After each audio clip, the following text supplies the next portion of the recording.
फिलहाल इस पहली लिस्ट को इवैल्यूएट करते हुए क्या बड़ी खबर आपके पास? देखिए, बड़ी खबर अगर सीधे पटना से अगर शुरुआत करें तो पटना में कुम्हरार जो अरुण सिन्हा की सीट थी वहां से संजय गुप्ता को उतारा गया है। और सबसे बड़ी खबर जो हम बताने जा रहे हैं, पटना साहिब से नंदकिशोर यादव का सीट कट गया है, टिकट कट गया है। नंदकिशोर यादव जो वहां से कई बार के विधायक थे और बिहार विधानसभा के अध्यक्ष थे, स्पीकर थे, वहां से रत्नेश कुशवाहा को, पटना साहिब से रत्नेश कुशवाहा को, और दानापुर ये कहा जा रहा था कि चिराग पासवान को सीट दी गई है, लेकिन दानापुर से जो पूर्व सांसद रामकृपाल यादव जो लालू प्रसाद यादव के साथ थे, फिर भारतीय जनता पार्टी में आए और भारतीय जनता पार्टी से वो पाटलिपुत्रा के सांसद थे। पिछली बार वो चुनाव हार गए थे।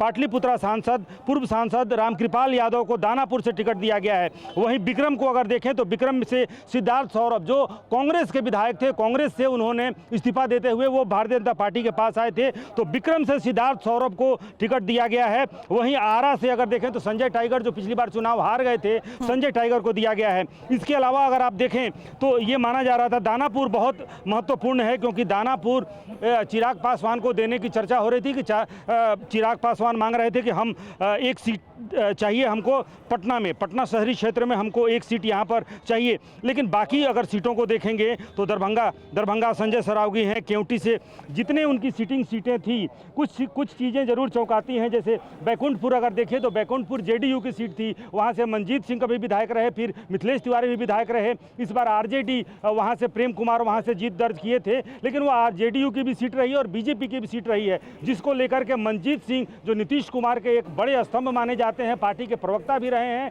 उनको वहाँ से अगर सीट नहीं दिया गया है, यानी कि जेडीयू के हट करके और बैकुंठपुर वो बीजेपी के पास आई है और बीजेपी ने वहाँ से मिथिलेश तिवारी जो पार्टी के प्रदेश के उपाध्यक्ष भी हैं और विधायक भी रहे हैं, उनको दिया गया है। जो बिहार सरकार के मंत्री हैं और ये चर्चा भी थी कि सिवान से मंगल पांडे चुनाव लड़ सकते हैं। सिवान से मंगल पांडे जो बिहार सरकार के स्वास्थ्य मंत्री हैं, अब तक एमएलसी थे, लेकिन सिवान उनका गृह क्षेत्र है और अपने गृह क्षेत्र से वो यहाँ से उनको इस बार भी उतारा गया है, इस बार मंगल पांडे को।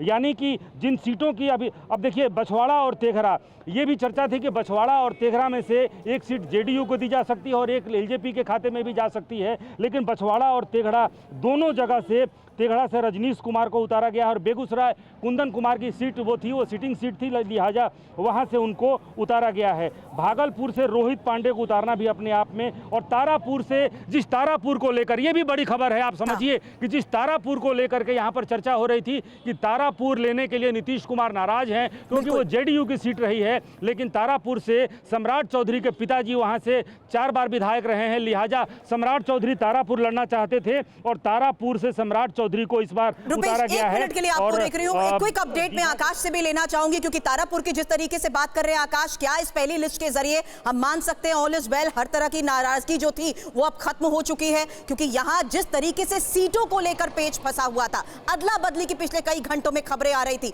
मनाने की कोशिशों को लेकर खबरें थी, क्या उस पर विराम लग चुका है?